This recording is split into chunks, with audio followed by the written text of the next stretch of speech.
know he's talking up about the Pac-12, and tonight we're going to do that. So we're excited to have you guys. We've got some experts with us, too, that are going to be here to help chat. First, let's bring, and you guys know him from lots of the shows and one of our gurus of stats and teams and what's about to happen. Let's bring on Will Clough. He's a devout Notre Dame fan, but of course we know the Irish are, they play half the Pac-12 anyway, so we're glad to have him. Yeah. Honorary member. Welcome, Will. Remember, we're taking on the Bears, the Cardinal, and the Trojans. I'm a little worried about the Stanford Tree. The Stanford Tree might go after me if we put a beat down on them this year again. So and we're keep an eye out for him. We're hoping to get the Stanford Tree himself to join us at some point this season, guys. So that's going to be hopefully something pretty cool here on our special show. Now we've got another guru. A lot of you guys may know we've got quite a showdown this week between Oregon State and Boise State in a battle of the Pacific Northwest. And so we've got Jake Posey from Master Football with Jake Posey here. Jake, welcome to the Pac-12 Chat Show Live. Well, thank you. And hopefully here nobody gets upset at me, but I do have an allegiance to a team that is not the Pac-12 team there. But I'll be fair. I actually have a lot of confidence in this Oregon State team. And I think that because there's a little bit of a power vacuum in the Pac-12 North this season, they do have a shot this year. They do, and we're glad to have you because, it is the Pac-12 Live Chat Show Live, but West Coast, Best Coast, and you guys are part of the West Coast.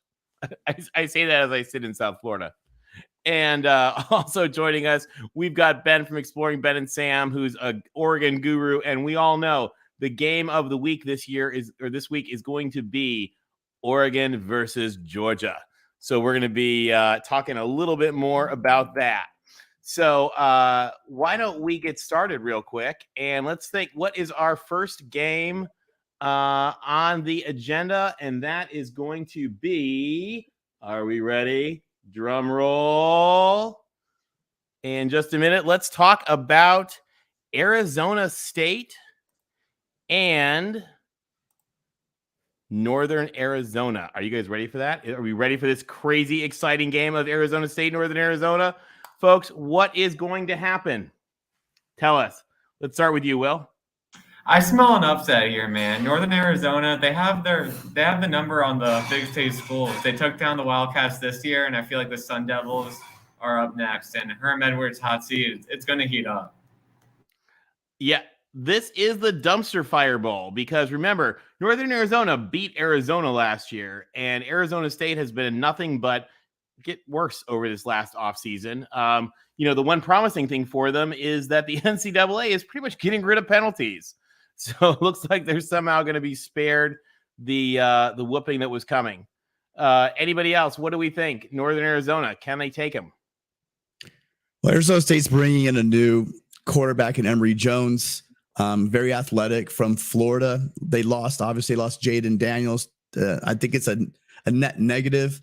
Jaden Daniels had his moments. If he got in a groove, he could really move an offense. I don't think we really saw that as much with Emory Jones. I think he has some. He's very athletic. I could see him running the ball, but I just think he's gonna have trouble if you need that drive late in the game. I just don't think he has the accuracy, and so he can be a turnover machine at times. And again, I'm on the page of you guys. It's an absolute dumpster fire right now. They lost so many players to transfer portal that I just think this could be patchwork, and I could see the upset. It's going to be quite a game. Let's see. We'll see what happens. And so what we're going to do here, guys, just so you guys know, we're going to go through and we're going to talk here about most of these games. And then we're going to turn it over to you because we're going to want you guys to call in. So the link is going to be in the description, but we'll put it in the chat in just a few minutes as we get through the games real quick. Next on the list, Oregon State and Boise State. A couple key things to know here for you guys that might not know.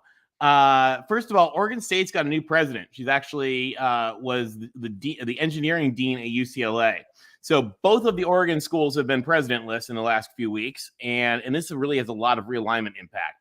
But Oregon State's new president takes over, I think, this week. Really, really, really great. President Murthy, supposed to be brilliant and awesome.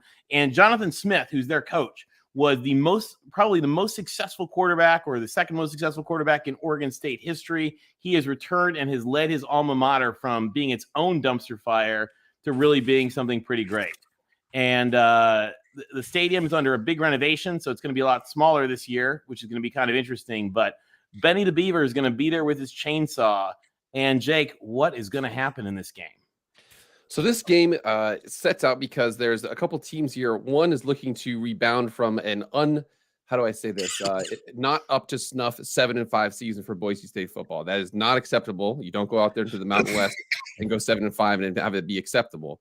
And then Oregon State is coming off of a season where they've had, they were really able to run the ball. Gosh, I checked a couple of their stat lines last season, and gosh, they win one way. They win by just bludgeoning you up the middle. They beat Utah. They beat they had a couple of games where 200, 250, 300 rushing yards.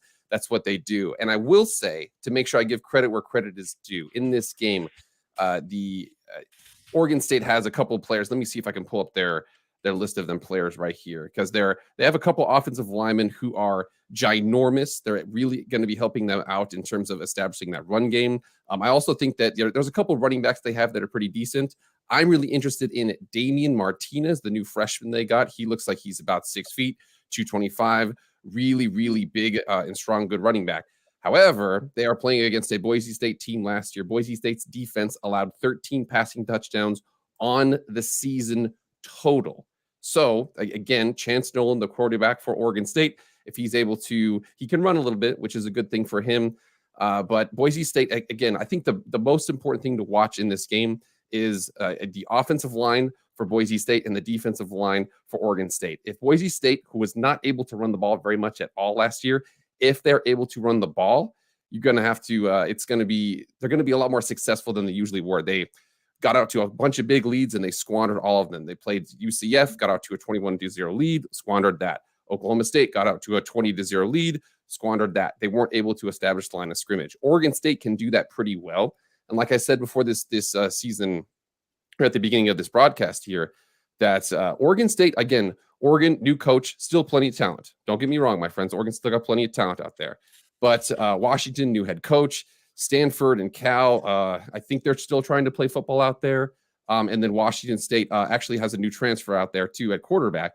But Oregon State's in a weird spot where there's kind of a little bit of a power vacuum. So I think they have a chance here. Again, if you look at the Vegas betting line for this game, right now it has Oregon State, I want to say -3.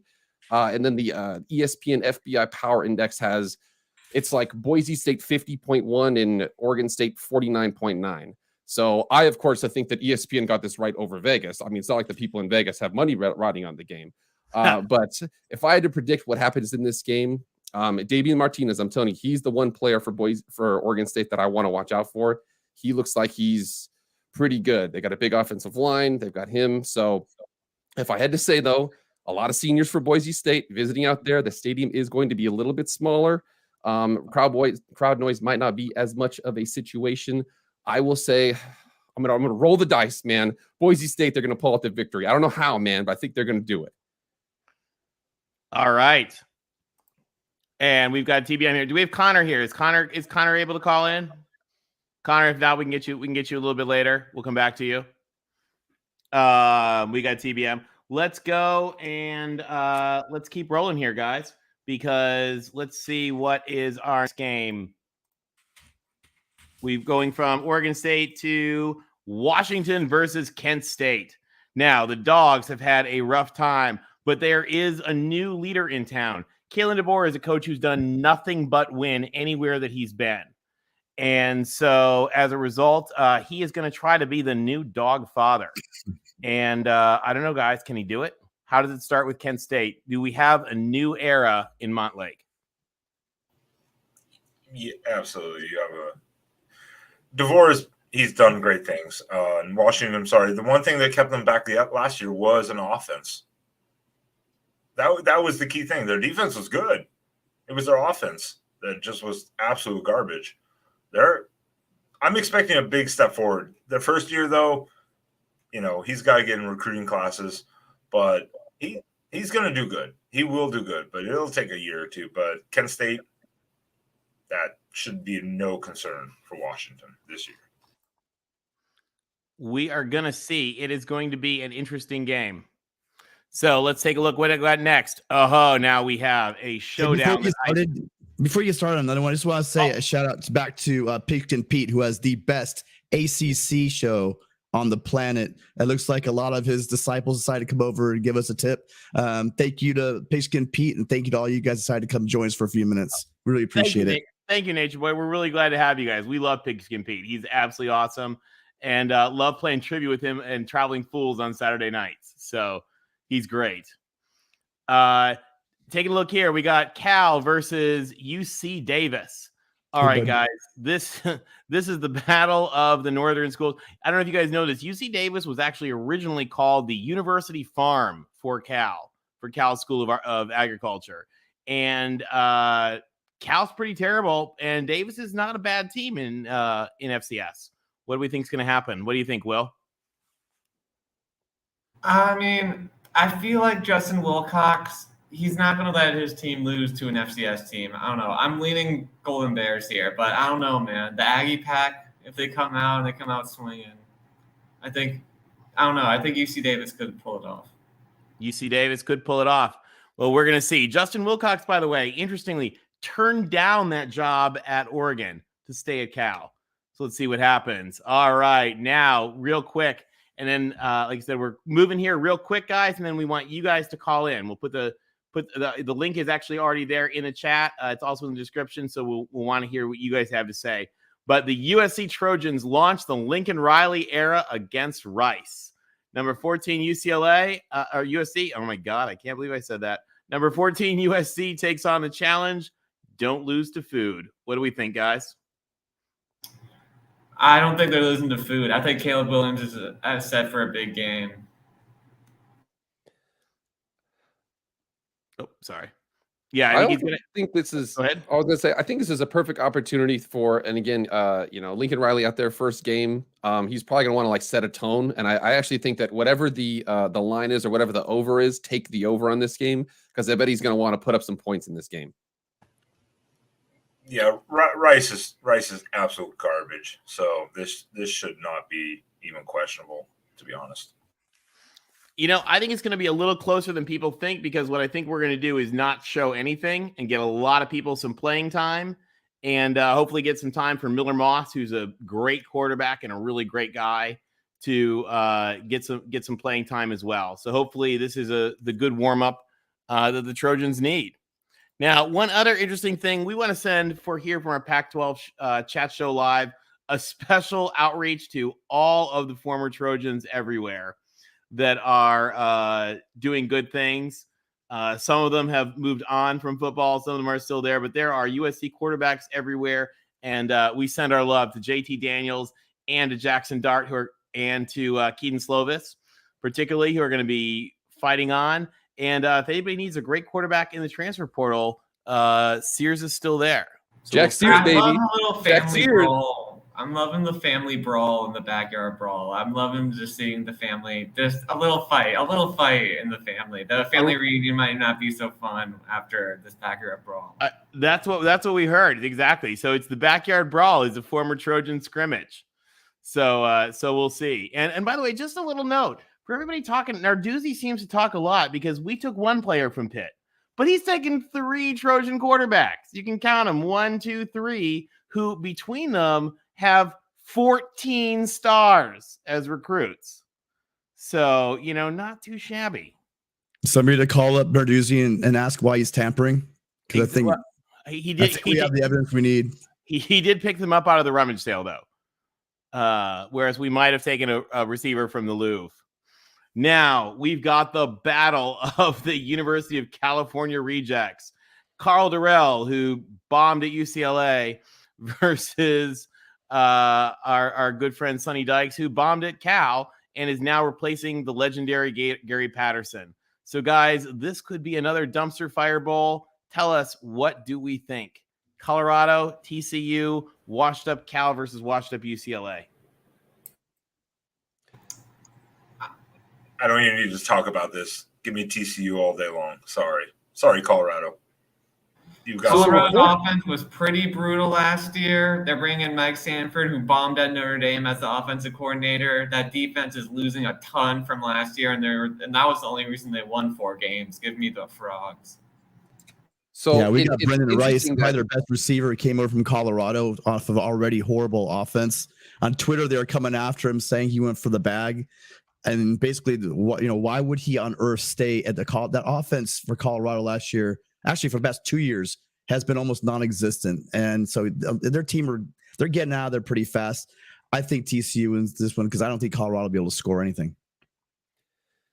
And if Yeah. you look at it here, TCU, apparently Sonny Dykes is prepared to play at potentially 3 quarterbacks in this game, and that which is nuts. They're going to throw the ball a ton.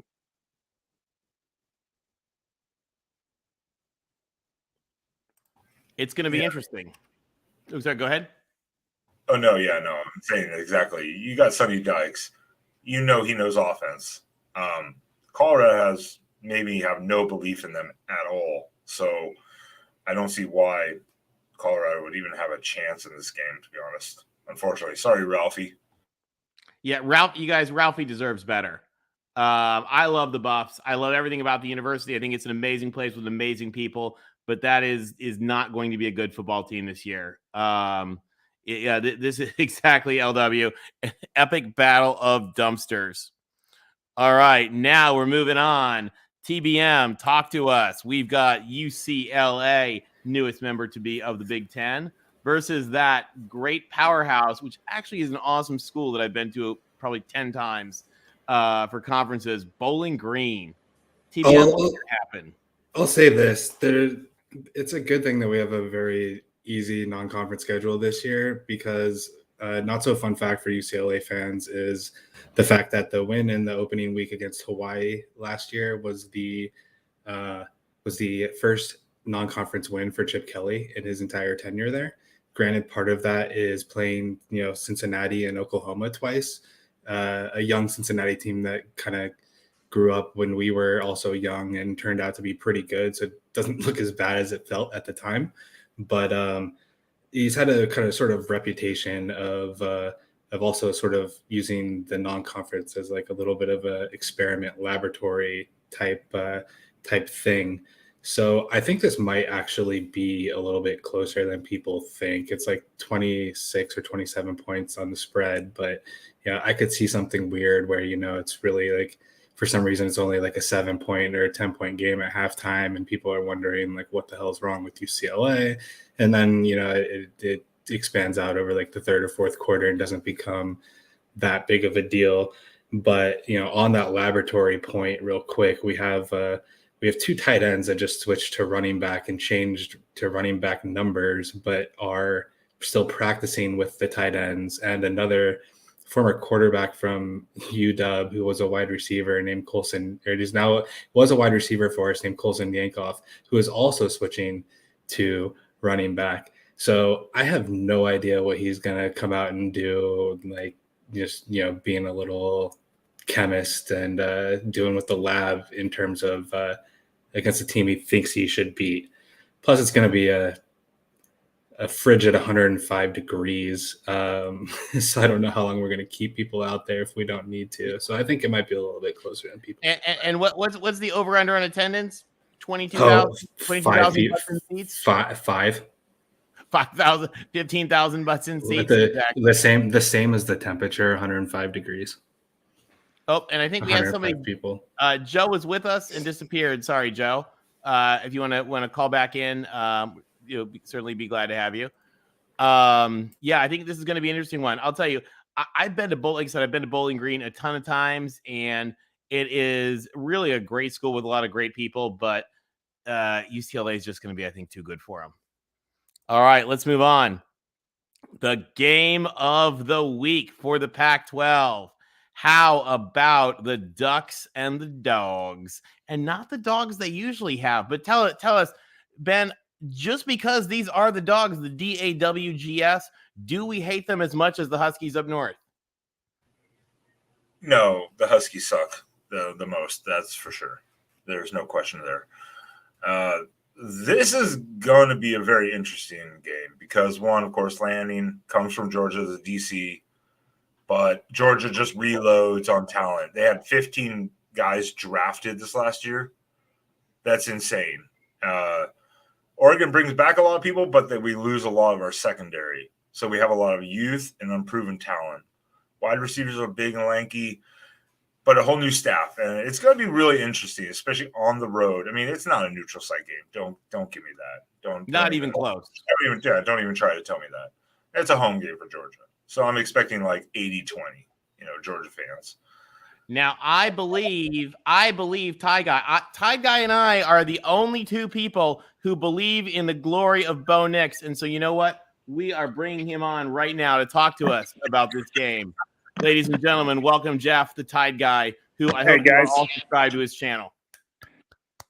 Yeah, I like Bo Nix. I've said this on many shows. Bo Nix is the only quarterback to ever play Alabama and hang 50 on us. He's good. And I think he might this game. I think they cover, but we'll see. What do you think? I think it's going to be, honestly, I think it's going to be a 3 or 4 point game. I think Georgia will pull it out, but I think Oregon keeps it close, and I think it goes down to the fourth quarter. And who knows? It might come down to maybe a misplay, and Oregon could win, but I do think it's going to be a lot closer than people think. And anybody who thinks Bo Nix isn't the real deal, I don't think they really watched him. No, and you know him. You know this exactly. Yeah, I mean, Bama's played a lot of great quarterbacks, and like I said, he hung 50 on us. So I mean, he's got to be good. I think we're gonna see. Jeff, can you stick around? Yeah. Let me bring Michael Hogan real quick. Michael, tell us, what do we think about this game? I think it's going to be ugly. I think it might be a name your score type of game.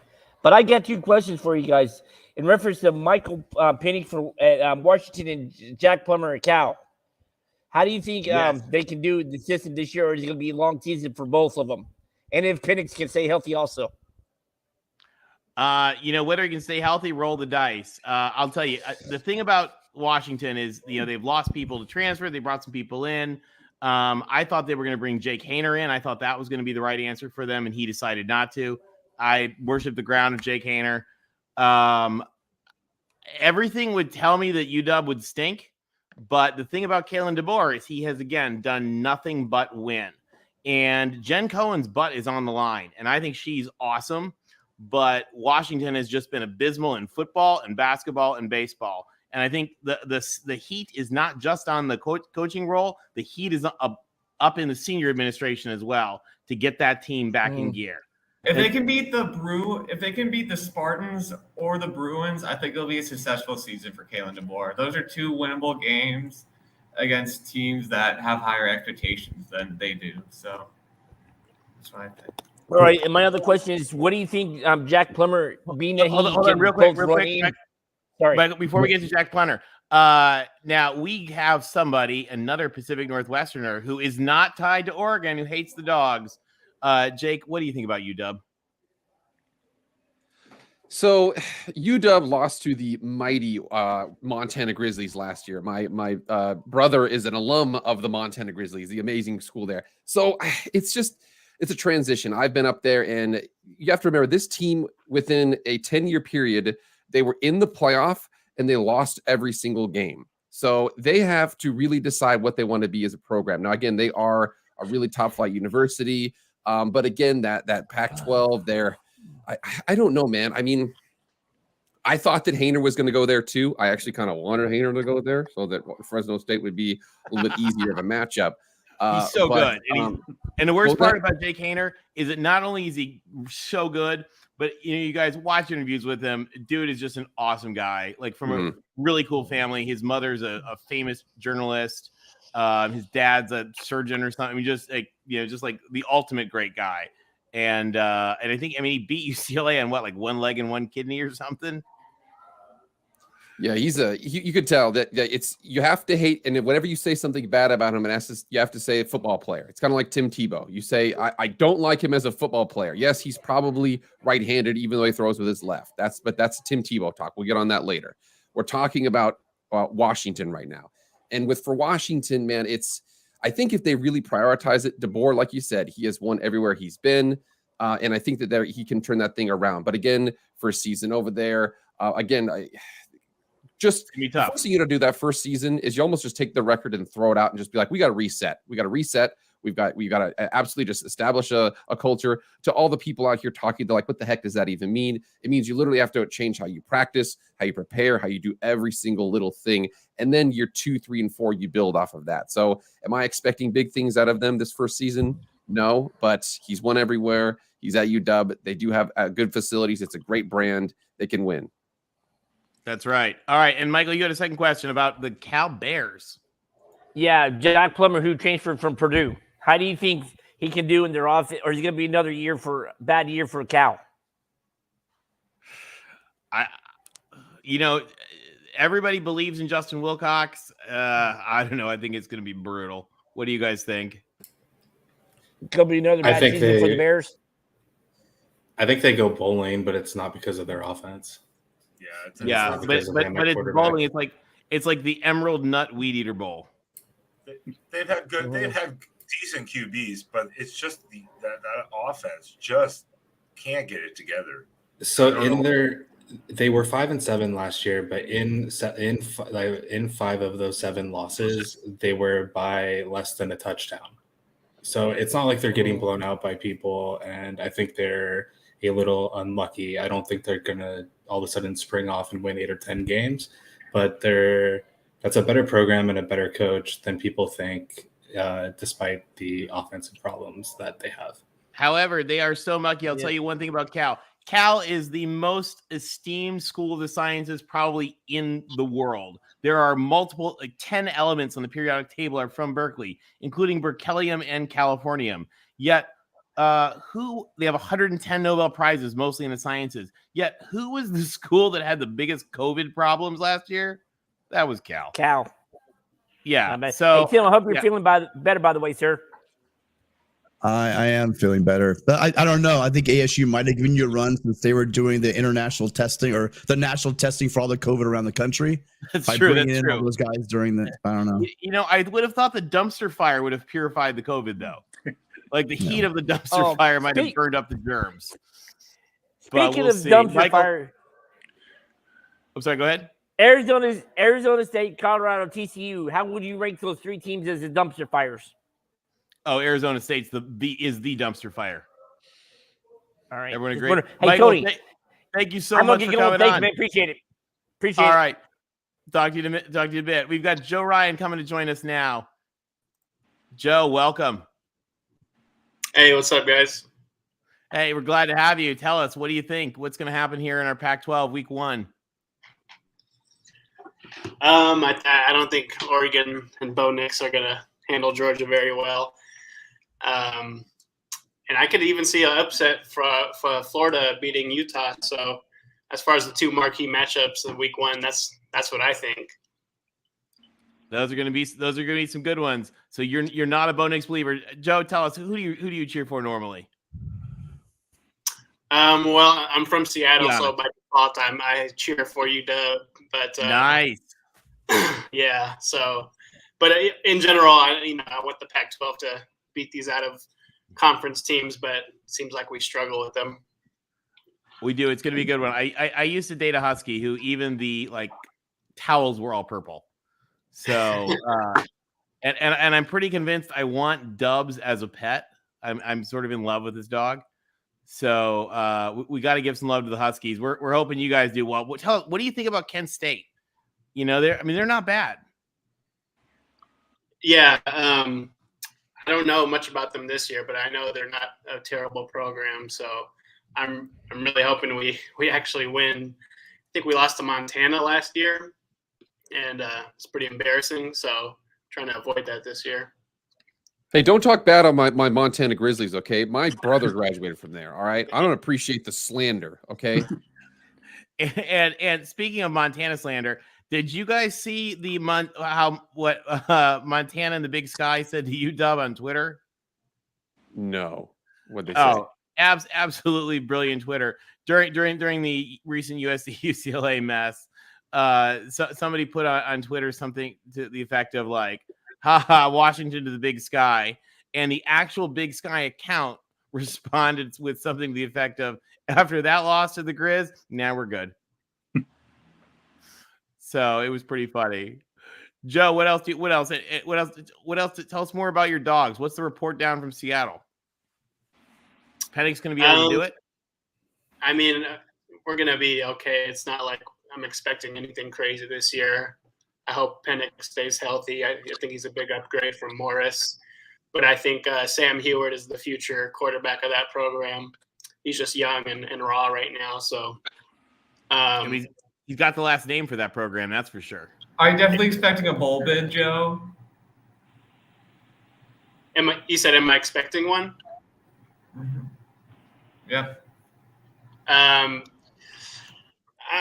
don't know. Yeah, that'd be the ceiling there, some sort of bowl bid. But I could see this going either way. But I just hoping for some sort of improvement from last year. Well, here's hoping the dogs can do it.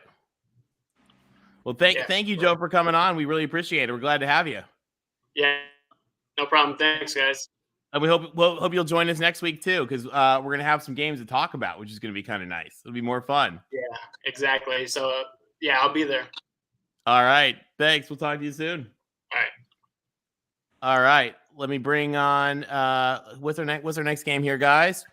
This is a big one. We've got San Diego State coming in here, and this is going to be the opening of the new Snapdragon Stadium at San Diego State. So remember, San Diego State has spent its entire existence as second and third fiddle to the Padres and Chargers. Now they got a home of their own. And there's an extra special twist here, guys. As you know, realignment is in full swing. And this is sort of the battle of the southern border. But there are going to be no more Pac-12 schools in Southern California. So there's a lot of increased attention on this game. It's the Aztecs and the Wildcats. Gang, what is going to happen? All right, as the person here who despises but respects San Diego State the most, I will comment on this situation here. See, we had to have a Mountain West guru here. Well, yeah, don't worry. And I was going to talk about. I wanted to bring up the fact that Cal plays the crappy kid with the house with the pool. That's an inside joke between Tony and I, but we'll get into that in a second here. Talking about Arizona and San Diego State. San Diego State returns a lot on defense. They're going to be really, really strong. I have been saying this on a couple of my videos here. Arizona won one game last year. They were terrible. Top 25 recruiting class. Really good in the transfer portal. Do I expect them to be amazing? No. Do I expect them to be way better than they were last year? Yes. They will have a lot of issues, or they will give teams a lot more issues just because, the first year, Jed Fish establishing the system, it's hard to kind of do that. Now, I will say Snapdragon Stadium is going to be absolutely bananas. I actually look really, really forward to it because it's going to only about a 30,000 seat stadium. I think maybe 35, but can expand beyond that. So I'm telling you, this game, I'm looking to see something out of Arizona. I also want to see this game because I want to see what San Diego State is on offense. They've, like I said, they only return a couple starters on offense here, but they have always just been a smash mouth offense with a strong defense. So I think San Diego State's going to win, but look for Arizona to give them a little more trouble than you think. Well, and I'll tell you, I think that, and I might be wrong with this, but I think that they're going to be taking those. Snapdragon Stadium can expand to 55,000. It wouldn't surprise me if the bulldozers start moving in December.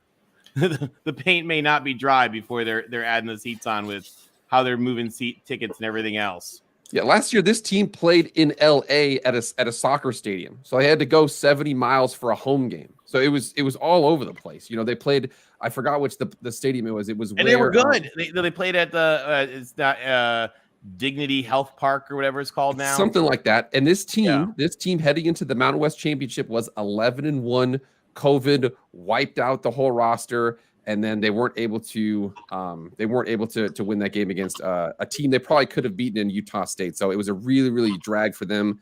But San Diego State, like I said, 8 starters are back on defense, couple starters back on offense, but they've never been an offensive team. They're always a defensive team. I really like what Jed Fish is building in Arizona, though. Like already a top 25 recruiting class after a one-win season. I really like what he's doing there. And and they got Don Brown, as John would know very well. John, is the Blitz King himself. So if San Diego State's O-line doesn't stand up, it can be a long day for them. But one thing that will be big for the Wildcats is cashing in more in the red zone. They did not do that well last year, and I feel like maybe they could have beaten Colorado or a few other teams if they could have cashed in more in the end zone. But this will be a good game. I think it'll be closer than the people expect. I think the Cats will put up a fight, but I just think that the atmosphere of Snapdragon will pull the Aztecs away with the W. I think a good summary of both everyone talking about this before is going to be sort of the theme of Arizona's season, in that they're going to be very improved and they're going to give people some trouble, and it's going to be closer than people think, but they're going to lose a lot more often than they win. So I think you're going to have a way better team than you did last year, but they still might only win 3 games because of who they play. They have Oregon, they have SC, they have UCLA, they have Utah. They have to play all 4 of those. Their non-conference is rough. And so, yeah, I think Jedd Fisch has been moving in the right direction, but I don't think it's something you're going to see in the win-loss record, even if they're way better than they were last year. And I think there's another point which LBC brings up right now very well. SDSU, number 1 auditioning for the Big 12 and the Pac-12. A win over Arizona would certainly make that look good. Now, you guys, by the way, just a quick shout out and a quick plug. We're going to talk about this more a little bit later. But LBC and Tim and I are going to be with Mark Rogers live for USC postgame. So as soon as the USC game's over, join us on the Voice of College Football's USC channel. And we'll look forward to chatting with you. We want you guys to call in. We're going to have folks back in the stadium sometimes, and it's going to be a lot of fun. So let's move on to our next game, next game. We've got, that was from the big showdown in the South. Now, Utah, Florida. So, I mean, I think I'll tell you guys, and I want your all opinion in this in a minute. Utah is, where'd Connor go? Connor, come back and join us in a minute. Utah, I think, is going to come out with this win. But my biggest question is not whether or not Utah is going to win. I want to know, what is the excuse that we are going to see from the SEC homers about why an SEC team lost? Because we know that SEC teams don't lose, and every other team other than Alabama, because, Alabama doesn't need to, has to think of some ridiculous excuse. So the big question, guys, what is going to be the excuse when Utah lays the smackdown in Florida? Well, I think it'd be a legitimate excuse, and I'll jump in for it, because what's Florida in the SEC? Maybe 8th, 7th, 8th. I don't know, but they're down there. So we're putting up our team that's been carrying us for the last couple of years up against one of the middle of the road, hopefully on their way back up, but struggling programs. So it's really it's a win-win situation for the SEC that, even if it's a close game. For the Pac-12, this is the game, because, I was going to talk earlier to Ben about the fact, I know that you guys have great linebackers, but I don't know about your defensive line. So I don't see Oregon being able to win that game. That means it's going to be left to the Utes to take care of this game. And no matter what you say, no matter how down Florida is, you're going into the swamp, and going to the swamp to play a game early in the season. We all know that Utah is a great program, but they're also not the same program on the road, unless they're playing the Ducks. Sorry, Ben. So the thing is will they show up? Are they going to be ready for it? Will they be big enough for that stage? I know Cam Rising is amazing. I know that they're going to play. I know that they consistently have great line play. My question is going to be, one, their excuse will stand up, because if we win, it's great. We beat the 7th or 8th best team in the SEC, but it will be a win over the SEC, and something that we can use to build on going forward. And I think the real MVP, who we all know is a star here, we love him in the Voice of College Football channel, points out Florida's about the 11th best team in the SEC. I think that is pretty much spot on with the truth. SEC fans will remind us that Florida has 3 national championships. Then make an excuse they're not good enough this year in the swamp. Now, can I talk on this game a minute? We absolutely would expect no less. This is kind of how I look at this game. If it's in Utah, Utah wins by 17. Really easy. I think the thing that's going against Utah is, one, it's in the swamp. And whether Florida is good or bad, it's the swamp. And the swamp is difficult to play in. Now, the nice thing is it's a 7 p.m. game, so the humidity won't be as bad, but there's going to be humidity there.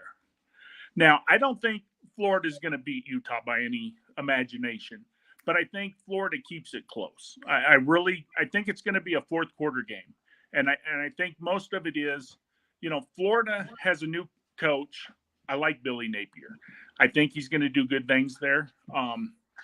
Florida also has, and I know you're not supposed to say this anymore, but he has AR-15 back. I know he changed his name. You don't like that AR-15, but, he's a difficult quarterback because he can run the ball. He can throw the ball. So I think that kind of favors Florida a little bit and helps keep them in the game. And so I look at this game as like a 27-24, maybe a 24-21. But I do think Utah will win.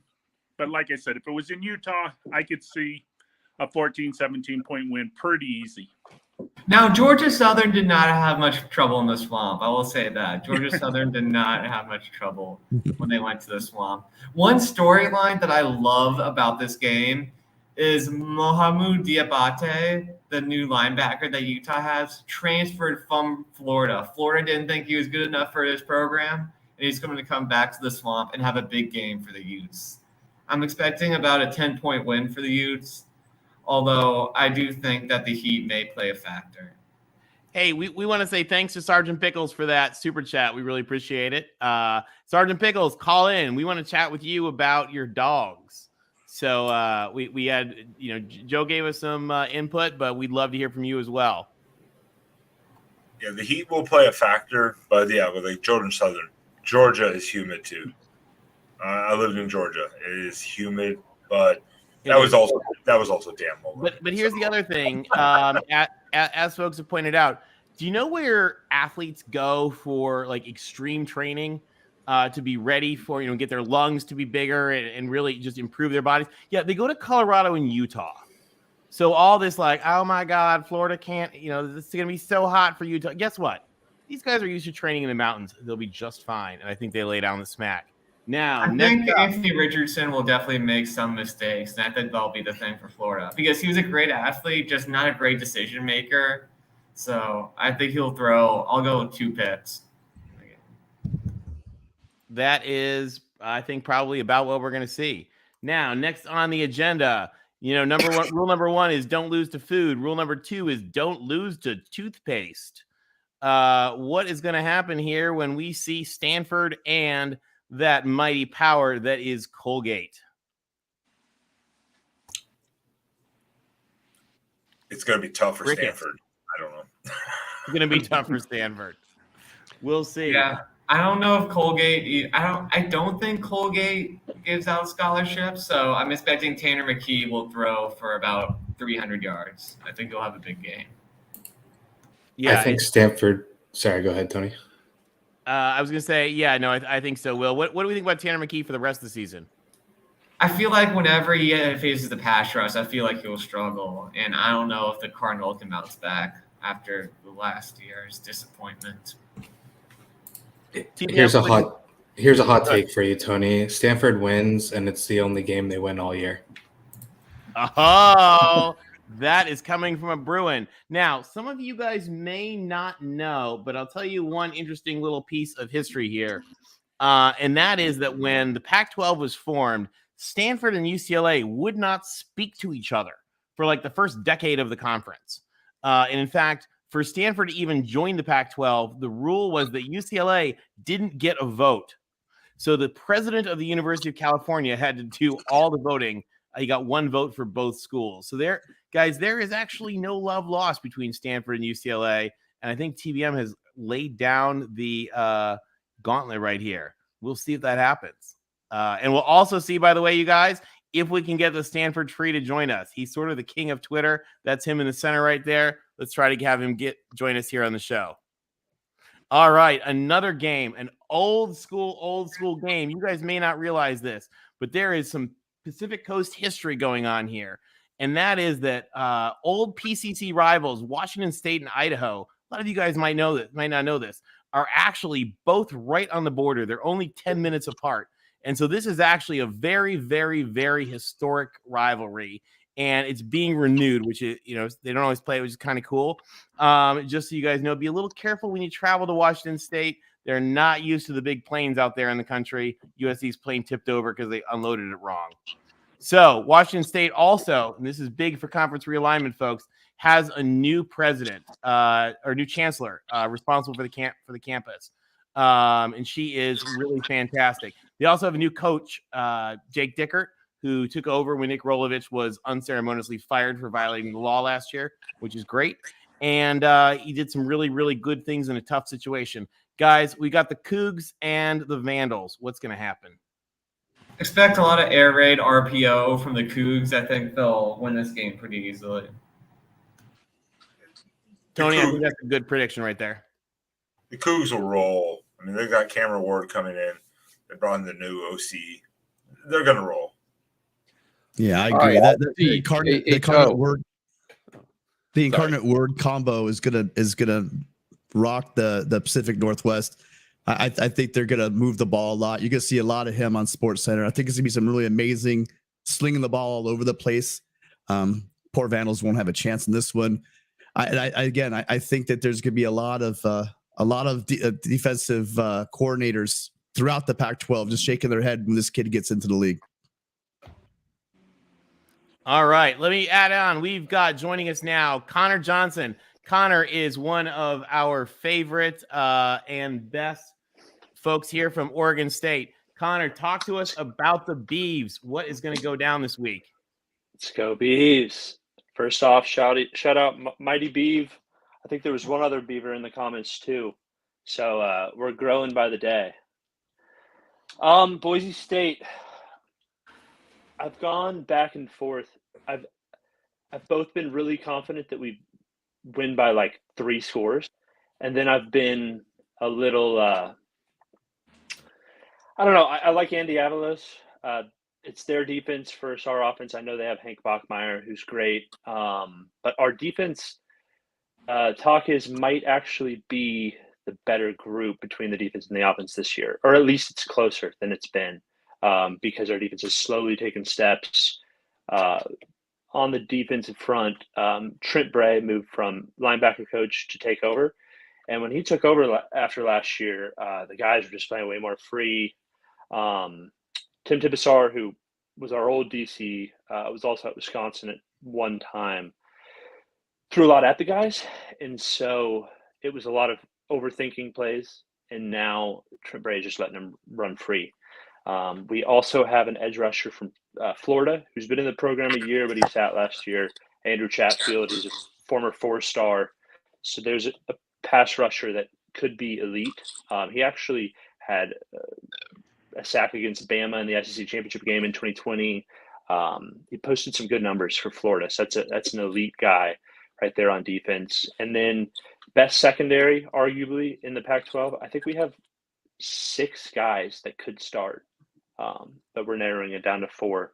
So, or 5, I guess, if you play the nickel, which we will at sometimes. D-line's a little better. Isaac Hodgins comes back from injury. That's Isaiah Hodgins' brother. We got a transfer from Northern Colorado. I know that's not flashy, but he's 6'5", 290.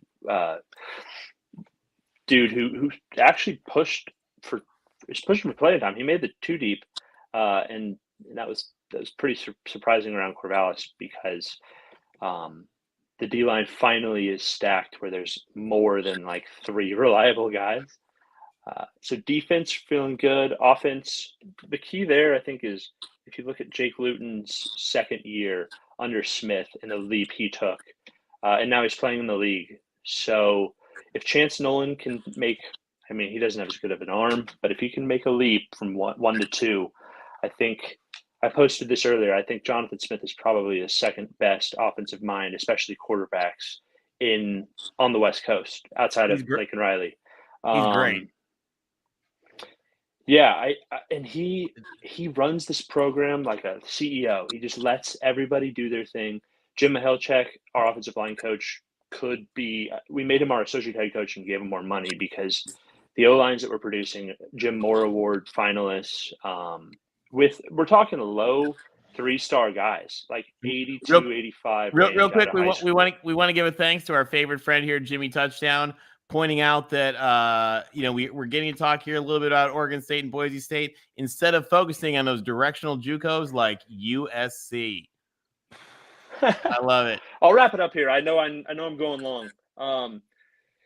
So receivers, we have talent, but the main receiver will be Luke Musgrave, our tight end, 6'6", absolute beast. He's actually the nephew of the Musgrave that coaches at Cal. I think he's their OC.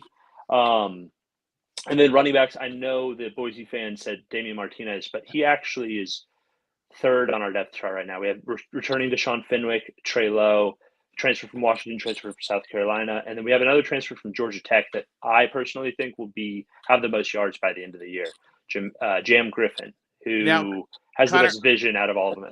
Connor, I got to step in your defense here. Zach, who we also love, actually just saw him a little bit over on D4 Sports, is questioning. There's an Oregon State fan here. Now, Zach, that's a wonderful comment that we could expect from somebody like Alabama or Georgia or Tennessee, but dude, you're from Purdue. Yeah, nice yeah. Try. Which, if we would have started the right guy against Purdue last year, we would have given them a run for their money. We started Sam Neuer, the transfer from Colorado, and for a half, and we kind of lost. Hello, but Pot. Hey, how about this? Hello, Pot. This is the kettle from Purdue. You're black. I'm just kidding. I love you, Zach. I love you. Thanks. You should call in and join us. Benny the Beavers. We got the old school Benny the Beaver. We got the one from like mid 2000s, and then we got the new one that side. Nice. So I love. We're ready to go here in Corbett House. And when Benny comes out with the double chainsaws, I am all about it. We got LBC here. Jimmy. So I'm calling again. Thank you, LBC. Final score: Oregon State 31, Boise 17. LBC, thank you for $10 donation. LBC, Jimmy, you rock. Again, USC is your daddy, so remember that, buddy. It's true. It's true. All right. Thank you, Connor. Thanks for joining us. All right. Later, fellas. All right. We'll talk to you a little bit. All right, gentlemen. We have one of our favorite Huskies, the Dogs. We've got Sergeant Pickles. Sergeant Pickles, welcome to the stream. Talk to us about whether the Dogs can do it this year. Oh, I don't know whatever it is, I guess, really defines what you're going to think about the season. If it is making a bowl, I'm a little hopeful on that one. Anything beyond that might be tough sledding in the first year for Kalen DeBoer. What do you think? We have the mighty Don? We have the Don James Bowl this week. That's exciting. It is. Tell everybody about what that means. It's actually a really cool element of history. So I'd have to brush up on the exact history of it, but Don James, obviously Husky legend, and as far as I know, got his collegiate coaching start at Kent State and really turned that program around. He did. And by the way, Joey, thank you for that super sticker. We really appreciate it. Joey, we are going to be cheering for your Mountaineers. I don't know if you guys know this. When Don James was at Kent State, he had a player who graduated and had was not very interested in football. But this guy's wife, Terry, was still in school, or his fiance. I don't think they're quite married yet. And the guy was working at a car dealership. And so he went to him and he said, "Why don't you come and be one of my graduate assistant coaches?" And the guy said to Don James, who later became the dog father at UW, "I'm not really interested in grad school or in coaching." And Don James said, "Well, selling cars sucks." He said, "All right." So he did it. And that's how Nick Saban got into coaching. Hey, Tony. Yeah. He wasn't at a dealership. He was at a gas station. Oh, it was a gas station? Okay, so gas station. All right. That's even worse then. Yeah. It's even worse. So yeah, okay. So the story as I heard, I think, was nice enough to call him at a dealership. That's even funnier. But yeah, Don James. So Don James went and got him, and then Don James had gone to Miami. He's a great coach at Kent State, really a legendary coach at Washington. And one of the coolest things is Jen Cohen, who's the athletic director at Washington, as a little girl became like pen pals with her idol Don James, and now she's the AD at Washington. So the world is sort of right and in order when the Huskies are back on top. So we're hoping for you, Sergeant Pickles. Yeah, I mean, Kalen DeBoer, there's a lot of optimism, I think. The the big kind of controversy was, oh, well, you're bringing in Michael Penix Jr. and DeBoer knows him well, but you got these 5 stars and Sam Heward. Everyone's worried about that in the transfer long term, but Penix won the job, and everything's optimistic before the season till the first snap. We all know that, but really what killed us last year was on the lines, both offensively and defensively, and you're bringing back a few starters on both, but I think if DeBoer can really solidify that, that makes Penix's job easier. We have receiver talent. We have talent on the outsides on the defense as well. And we can put up good points on especially teams like Kent State. But, it's hard not to look past to Michigan State. That's kind of the one looming in the distance. But you don't want to overlook a team like Kent State, because someone was telling me they finished mid-level in the MAC, but they had something like every 4th running play was more than 6 yards or something last year. So they can run the ball on pretty much anybody if they really want to. Well, that's my big question. It might not be as short term like this for this season, but what I need to see from Washington is you guys lost Connerly to Oregon, and it looks like even USC. Well, it looks like all the offensive linemen are going to Oregon these days. Do you know who DeBoer brought in for the offensive line coach, and do you see you guys because again, Connerly was a Washington native. Are you guys going to be able to start getting some of those big stuff? When I think of the Huskies, I think of Napoleon Kaufman just running through gigantic holes made by mountain men up there. You know what I mean? Do you guys see DeBoer getting that kind of a line back to Washington? I definitely think it's been an emphasis for him. I don't know what the final breaking point was for Connerly, but we've been losing in-state guys to SC and Oregon for, a decade now. And the guys we bring in, they're no slouches. We still get some good players on the offensive line. Peterson had several very good offensive lines and guys that went on to get drafted. But I think locking down that in-state talent's been a really huge emphasis for Washington for years. And I don't know if NIL is going to tip the scale or something like that. But yeah, Napoleon Kaufman, absolute legend. I was thinking a big link blocking for him also. Washington's been out front of NIL too. They're actually they were one of the first schools to really adopt a strong collective. Whoever's squatching, can you guys mute? And as a result of that, I think that they're going to be pretty well positioned for NIL. The folks up there are legends for that. Washington actually pioneered NIL back even before it was cool. I don't know if you guys know this, but the 1956 scandals that blew up the Pacific Coast Conference started with Husky NIL. So, which was really just Husky for pay for play. No, I thought you were going to talk about the Don James NIL, but anyway, we digress. There was plenty of that as well. It was good times in Husky land. There's always been money flowing, and there's a guy named Torchy Torrance, who's one of the most famous and colorful characters of UW history. If they start winning, maybe we'll talk a little bit more about Torchy sometime. Just one of those epic like characters of college football, and about the most devout Husky there could ever be. And Pickles, know that I'm absolutely completely kidding about all that, but I see how you are, Tim. I see how it is. Hey, Pickles, we love you. We're giving you a dubs up. I figured my friend there in the bottom corner would do dubs down, but it's all right. Hey, I think it's actually going to be a interesting game against Oregon. I'm not going to throw money on it, but you get smashed so many years, I guess the statistics return to the average eventually. I mean, if you don't punch your players, you might have a chance, Sergeant Pickles. Yeah, Washington. I think we're going to be about 7-5. It'll be a decent season. If we can pull an upset against Michigan State, you're kind of in that 8-win territory and looking towards, building towards something really good in the future. Jimmy Touchdown. Thank you. He's pointing out, Jimmy, I'll tell you, those dog fans, they are devout no matter what. They stick with it. Yeah. It's fun listening to people from other parts of the country speak about the Pac-12 as a complete unit all the same. They have no idea what it's like for the big programs. Yes. We got another comment, by the way. Mark, who is the voice of college football, is going to be on in a 24-hour live stream from 4 a.m. in a few hours now until 4 a.m. On Friday morning to kick off the season. So, guys, he's a crazy man. You have got to help him out on that. We got to keep him sane. Mark, I hope these are pre-recorded messages and you're actually sleeping right now. If not, I suggest maybe, just maybe, break it away. Red Bull and Colombian powder, Mark. No, I'm just kidding. What we do want to also tell you is for those of you guys who are going to be watching the games tomorrow night, which is there's a bunch of really, really cool big games tomorrow. Tim and I are actually going to be helping host Mark's channel from 8 to 11 p.m. So right there in the heart of a lot of those games. Come join us, chat, call in. We're going to really depend on you guys during those games. So we're going to appreciate having you. And then real quick, let me just throw the link in here again one more time. I think you guys can kind of see the link. We'd love to have you call in and join us.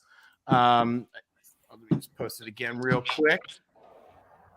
That's our link to dial in. We just posted it because we'd love to have your chats. Jimmy Touchdown, why don't you join in? Yeah, that's what he's got fun comments there. Clay, HR Piggin stuff. You should call in, by the way. I like this. Clay Helton could be the guy who gets Scott Frost fired. How ironic. It's possible. Frost is safe until after October 1st. Let's give another shout out. Tim, why don't you tell us about Mark's Patreon here on the Voice of College Football channel? Yeah. So the reason why a lot of these shows popped up, we really wanted to make sure everyone realized just how much fun we're having almost every single night on Mark's Patreon. Once you join the Patreon, you have access to the Discord channel. And on the Discord channel, we literally almost every night do what we're doing right here using StreamYard, the same software you see right now. A bunch of us get together and we just talk college football. There's members and everyone knows that guy where their friends are so tired of hearing you talk about college football. This is the place you can come to get it out of your system. You guys can come visit us. We're there a lot. If we're not doing video chat, you could always leave posts. There's constant posts. And I know you guys are posting during work because I see it during work hours, but everyone's invited. It's $5 a month. And just for Mark's giving away free, basically he has I don't know how many guys, Tony, about 8, 10 guys. I think about that. They're giving out every week, giving out their picks. So if you guys are gamblers, these guys know their stuff. It's a great way to maybe get some of those sports odds in your favor. Again, we have it's basically more like a blog. No, it's more like a message board where Mark has different team channels.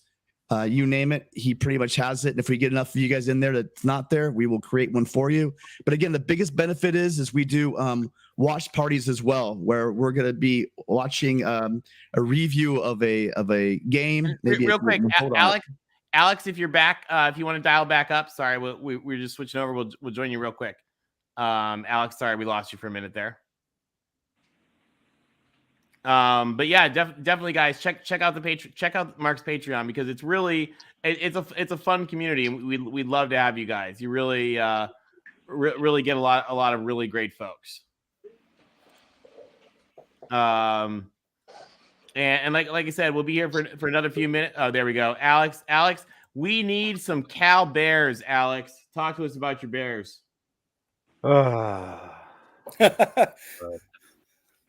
Well, I will say this. So, last few seasons have been disappointing with a few wins here and there that kind of sprinkle it up a little bit. Last year we start 1-5, and we're wondering, are we starting to bottom out? And then, holy crap, we upset Oregon State. We win the Axe in Palo Alto in emphatic fashion. UCLA wasn't good, but then we beat SC. So yeah, thanks for that. It's we're kind of winning some games, and the only consistent thing so far, the defenses have been pretty good. Like going up against Oregon, we're able to, even some games we beat Oregon in 2020. Yeah, exactly. Like Wilcox is a good coach with a generally bad offenses. Like last year was a little better than bottom 20, but generally it's been a good defense with an offense that may get us to, essentially our ceiling is 7-5, 6-6, maybe an 8-4 if our, with the current offensive paradigm. So this past offseason, we bring in a transfer from Purdue. Some of the talk during the during fall camp was offensive line is kind of taking shape, and apparently we may have some good talent at receiver, but it's like, well, what can we actually expect from the offense? Until we actually start seeing something, it's hard to imagine. And our schedule this year starts off pretty soft. It's, we got, it's nice to play another UC, I suppose, but we have UC Davis, UNLV, and then a trip to Notre Dame that a lot of fans are looking forward to. I'm reading that some big donors, like we got, there's going to be a lot of folks out in South Bend, and I'm going with my cousin who's a Domer. So that's going to be a big trip for us. And that's what I'm looking at that game is, Justin Wilcox said something that made me laugh earlier in the week. He said, we want to be explosive on offense against UC Davis. I'm like, oh, great. We might score 30. Yeah. So, I hope you guys do better. And I'll tell you, that trip to Notre Dame, if any of you Cal Bears are going to go to Notre Dame, that's going to be a fun trip. It's a great place to see a football game. It is a beautiful campus, as is Berkeley. And a great place. And I'll tell you another thing I really think about Berkeley. Berkeley was really the school that led the creation of the Pac-12 out of the collapse of the PCC. And Berkeley always played a very, very, very strong leadership role under Chancellor Seaborg and President Kerr. And Berkeley they literally invented the atom bombs. It's where the Carnegie R1, R2, R3 were developed by. And we need Berkeley to be back as a leader in the pack. And I think that actually starts with winning some ball games. So on behalf of the conference, we hope it goes well for you guys. Connor, that's cap. Wait, Connor's giving you guys some shout outs right there. Is Connor talking a little smack on Mr. Will? I will say this, like in some of the teams that I've looked at, I don't think talent has been the problem. Yeah, it's like, it's amazing that with guys like Aaron Rodgers, Deshaun Jackson, Marshawn Lynch, all we got out of that was a share of a conference championship, and that was it. All right, now, Will, so the gauntlet has been thrown. Talk to us about this comment right here. Touchdown against Cal. I'm not trying to be too mean here, but I don't think we're giving up a touchdown. We're not giving up a touchdown versus Cal. You heard it here from Will, our Notre Dame guru. I will say this. So the spread is 17, I think we cover, but I could see us playing it close and we're competitive and we lose like 20-6 or something. Like we may be able to control things on defense a bit, but again, is the offense going to show something that we haven't seen in the last 5 years? Like, again, we can roll up 40 on a 3-9 Stanford team, but then, we play a good UCLA team who wasn't even that good last year and they just blast us. Like, can we actually show up on the road against a good team and put up some points? Or, like even Oregon last year, I was amazed that, I didn't think we could do anything, but we were controlling the game. And then we're at the goal line at the end and, they blitz everybody and, blow the play up and that's it. Like, do we actually like that? And the other thing is this, we have 2 gimmies to start off the season. I would hope that this coaching staff has essentially been using the whole offseason to game plan Notre Dame. Like, if we're going to show something, that's what we're going to show it or not. Like, is that so?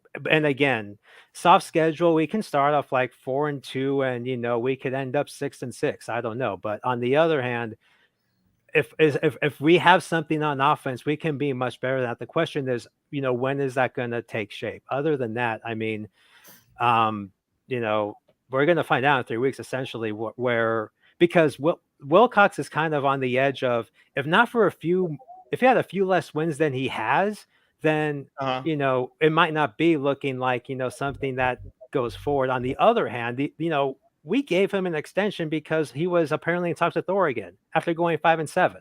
So it's a very odd position we're in where he wasn't just in talks with yeah. Oregon. They pretty much reported he had the job.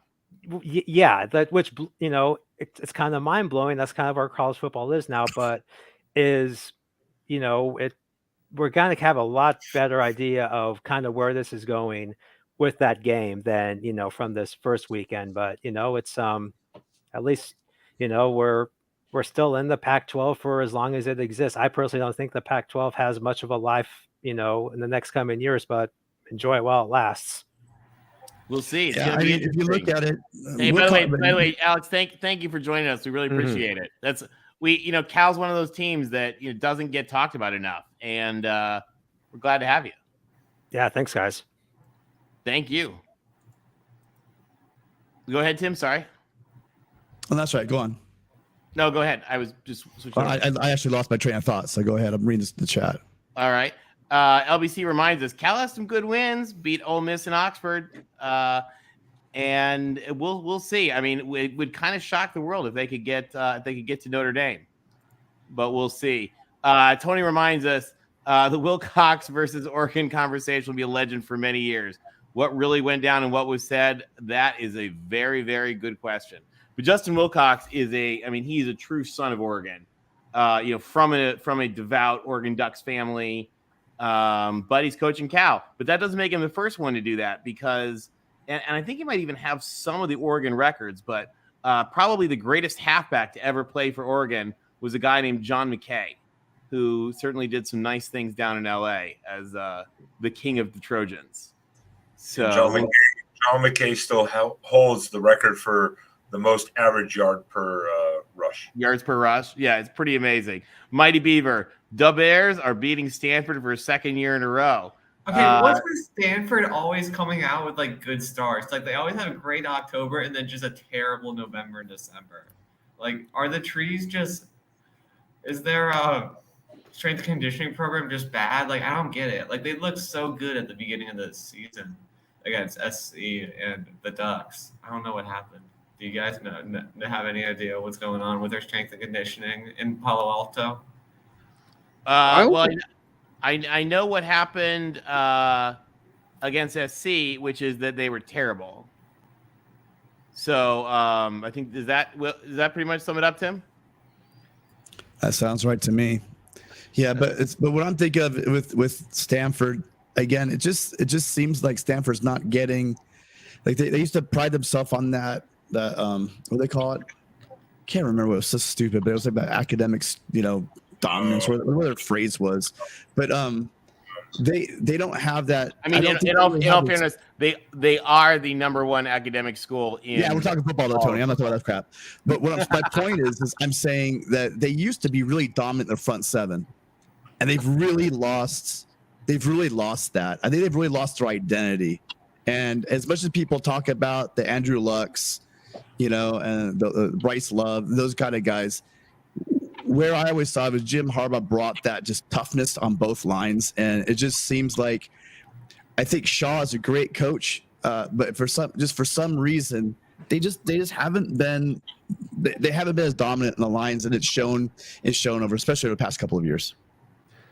No, that is they're very true. I also think that there's a certain limit of just players that they can use. I truly believe that Notre Dame, Vanderbilt, and Stanford all cannot be good at the same time because there's not that many 3.5, 4.0 GPA recruits to go around. So I think that's a big thing that's holding them back is the fact that it's like just getting those athletes out there, like you said, that the lines they would just come right at you. They might not have the speed on the outside, but they sure as hell we're going to come straight forward. But it's just tough to be a super academic school and have be good while other super good academic schools are good as well. I think Notre Dame, like I said, they're on right now. When Vanderbilt was on back in the day when they had James Franklin.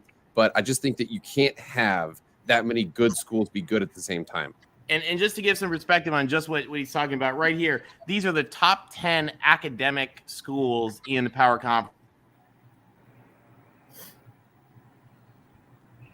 And it's a mixed bag there, isn't it? If we look at that group, It's some up and some down. Where's the Big 12? Hey. Oh, we don't talk about that conference on this show. Anyway, thank you, King, for the $10 super chat. UCLA 11-1 will play in the Rose Bowl. King Vegeta, that's a bold statement. I like the confidence. I think UCLA took a huge step last year. It looks hopefully that the mad scientist Chip Kelly, who doesn't want to recruit, somehow is putting together to put wins in. I'm not sure about the 11-1. I'm assuming the one is the loss to USC, but the other wins, they're gonna come.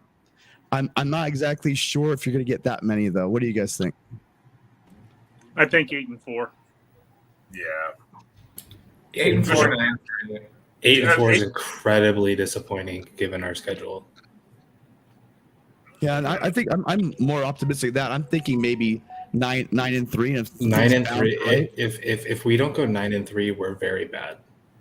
Just like literally off of who we play, and that's 3 losses being to Oregon, USC, and Utah. That's just like if we beat who we should beat and we lose to who we should lose to, we go 9-3. Well, Chip Kelly's on is it just a 1-year extension kind of contract? He has 2 technically, but we'll see what happens. I mean, the dream is that he goes like 10-2, and then somehow the NFL sniffs around and he leaves, and we can rebuild before we go to the Big Ten, because the roster after this year, starting this year, is like it's going to be like just completely depleted. We're not using like 15 scholarships right now. We just gave like 6 walk-ons or 8 walk-on scholarships, and our recruiting class for the next year is like literally 5 or 6 commits if you look at 24/7 right now, our next year's class. So, I mean, we'll go through the transfer portal and dive around like we have been for the last couple of years, but the depth is going to be like a real issue, starting after this year. We still have a ton of top level people, and maybe like we're fine if we stay healthy, but like on the offensive line, if we have more than like 1 or 2 injuries, things can get real bad real quick. Now, Jake, I have one more Boise question for you. I know you got to leave soon. How's the O-line looking? Because I heard I was looking up stuff about Boise, and I heard the O-line was concerned last year. Is it looking better? Yeah, and that was a big reason why, again, they basically could hold a lead and get a lead on anybody they played, but they could get a lead on anybody they played. They couldn't hold it because they couldn't establish the line of scrimmage. Watch the interior 3. The tackles are actually pretty solid, but the interior 3, if they can't get a push, I think Oregon State will have a pretty successful day shutting them down. But if they can get a push, I think that it'll be a good win for the Broncos. I think that's the main 3. If those 3, the guard, center, guard, if they can win, they'll be good. But I got to go, guys. Like I said, it's a school night. I got to make some content out there. First of all, this was awesome. Thank you to everybody here. I got to bounce. Mighty Beaver, good luck to you guys, too. And they lost 2 mediocre Mountain West teams last year. Yeah, okay, thanks, cool. But anyways, guys, I will see you guys later. I appreciate it. Great. Hey, thanks so much, Jake. Beavers are going to win still. Oh, yeah. Well, so that goes back to we were talking about earlier. If we could jump back to where I was curious if you could help me out on that, Chris, with the recruiting and what's going on at UCLA. I'm worried about you guys heading forward. Thinking even 2 years in advance, building up those lines. Is there a reason, or has Chip Kelly ever spoken out publicly? What's the story with the recruiting offers and as far as looking at the 2023 season, where are all the recruits coming in? So I don't think he said anything publicly. I think that the general idea behind it is that he has sort of taken a NFL idea toward it and just doesn't want to deal with the circus that comes with trying to go after top high school kids. So we've been very selective with offers. I think there was a stat earlier this year where I forget what positions, but maybe 2 or 3 positions of Oregon in terms of how many offers they'd given out was more than maybe Oregon had given more offers out to wide receivers and running backs than we had to like all positions. He's being super selective with who he offers, and it tends to be like a very like, oh, I have to go see the kid, I have to like talk to him. It hasn't, and like trying to be selective in the same way that Stanford did that, but they used to do that very successfully, and we haven't been successful in making our offers selective.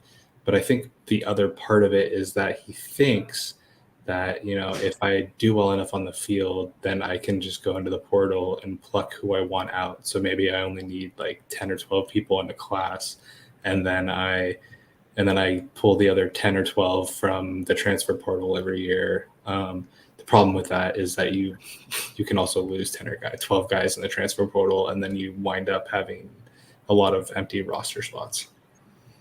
And he did his defense. He has done very well through the transfer portal. You know, Charbonnet is one huge example. Shine like you. Do you think when you look at Charbonnet this year, what's your expectations for him as far as his yardage and touchdowns? Because I think your offense probably will be, now that DTR is what, 5th year? Yeah, he's 5th year starting, correct. Right. So it is 5th year. Do you think that Chip Kelly is going to have well, my question is, you've lost your receiver, right? Coda up to Oregon. Do you see him going? Yeah, Coda. No, I don't think that's that big of an issue. And the one I really miss, and who, you know, NFL fans should pay attention to, I think he's a perfect fit, is the kid Kyle Phillips. That guy didn't put up a lot of stats, but he was such an, like, if you ever watch, no one will, because why would you if you're not a UCLA fan? But if you go watch the like UCLA LSU game and you just watch number 2 the entire time, and you watch the like, he's like lining up at like wing, you know, like a wing back, and like pulling with offensive linemen and like flat backing corners, and you know, just doing all, like, he's just a great football player. He's now on the Titans. I think it's a great fit because they're run heavy, and he'll do a lot of things for them that a lot of wide receivers don't do. I think we'll see how he sticks out in the NFL. But no, they got the kid from Duke. They're going to play wide receiver, and we got some speedsters. Casimir Allen. Offense has never been the problem for us while Chip's been here. Even, you know, like even if the talent isn't like top name, like 5 stars coming in, we've always put up points. It's a matter of whether we can have like a top 30 or 40 defense that, you know, we just outscore people and the defense does enough to win games. Well, but I'm not concerned about the offense at all. And Charbonnet, to your original question, like, that dude's awesome. Again, if the offensive line stays healthy, we can't lose more than like 1 or 2 guys, because after that, depth-wise becomes like a real issue. But otherwise, we can patchwork it and figure it out. And we got like 18 billion tight ends on the roster that I'm sure can get in and figure it out. But like, we'll be able to run the ball and move the ball, and that kid's great. I don't know if I want him to put up huge numbers, in the sense that like I want him to be great, but I also want him to be fresh, because there's going to be huge drop off after what he does. But we'll have some. It'll be interesting because they're like moving a couple tight ends to running back, and like the wide receiver that used to be a quarterback at Washington that we also put at running back. I think they're going to try to run a bunch of guys in and out and keep him fresh, and then pop a couple with like a guy like Casimir Allen, who is maybe a speed guy, maybe be kind of like what Dimitri Felton was when he was playing for us. That kind of thing. Yeah, that's kind of what I heard. That's the reason I brought it up to you, is because I did hear on the radio the other day, they're talking about how the defense may be difficult, a liability, meaning they want to limit to other teams' offenses on the field. That's why I was just curious to pick your ideas about, do you think that maybe Chip will go more to a running game, having just an amazing back like Charbonnet? But on that defense side of the ball, what if you have any hopeful advice or hopeful news out to the Bruins out there? What would you say? Did you see anything that Chip has done basically on the defense side of the ball that might provide Bruin fans a little bit of comfort going into the season? Well, we finally rid ourselves of Jerry Azzinaro, if Ben remembers that name. But but no, I mean, the defense, I mean, we have the scheme and we have to like make some things happen. But they got those two transfer like twins. I can't remember the name off the top of my head. That are defensive ends. I think there's a possibility that we have like the first 4-man pass rush that we've had in like 4 years, where we can actually create some pressure without bringing the house. And then, all that stuff is so like cumulative or additive, right? Where like you have one position group that does something better than it used to do, it makes everything easier for everyone else. And, you don't have to take as many risks to like make things happen. So I think the hope is that those transfers that they brought in at defensive end, actually make a pass rush happen, and we can get after some people and create some issues without having to like do anything too crazy, and that we can scheme it up a little bit. But I don't think we're not going to come out and beat Georgia all of a sudden just because we're a year or two removed from changing defensive coordinators or something. Yeah, it's not going to be great. I like the point that HR Pickus brought up about Wilson, because I saw that guy really bail out on third down on a lot of times, keep the chains moving. And again, you're more optimistic than me. I'm just thinking losing Dulcich and losing Coda, I can see that might cause some issues with the offense. But awesome, man. Thank you. Do you have anything else you want to add about the Bruins? No, you're good. Yeah, Dulcich was a stud, but I think we're gonna find a way to score points. We always people said the same. Like every year under Kelly, we've lost dudes that were huge parts of the offense the year before, and we kept finding ways to put up 30 or 40 a game. And the offense is just not something I'm concerned with. I think that they'll find ways to score points. All right, awesome, man. Thank you so much. Welcome back, Tony. Thanks. We had a little technical glitch here from God Awful Comcast. Hey, I want to give a quick shout out to Troy here. What do you guys think? I kind of think he's right. Troy says, anybody else feel like this is the first real season we've had since the pandemic crap? The last couple of seasons were fouled up, but this year just feels right again. And I don't know about you guys. I think he's right. What do you guys think? Yeah, I think normal. I was fine the other two seasons, but this is the first season I'll be missing a game because of COVID. So I don't know what he's talking about. No, but yeah, no, I do. Fair. I feel it. It looks like recruiting is getting right with a full cycle of normal recruiting. That's awesome. It's good to see that. I'm sure there's all the stadiums will be packed this year. Maybe even the Coliseum will get over 20,000. So it should be an interesting year. I agree. What do you think, Jeff? What's it gonna look like in Alabama? I think it's back. I think the one thing that kind of screwed up is the way that the Pac-12 and the Big Ten kind of handled COVID and wanted to start kind of late. I think that really hurt the Big Ten, and I also think it hurt the Pac-12. I think it benefited the SEC because we played a 10-game all-conference schedule, and by us playing, recruits, got to see more of us, and they got to come to our games and that. But I think this year it does kind of feel different.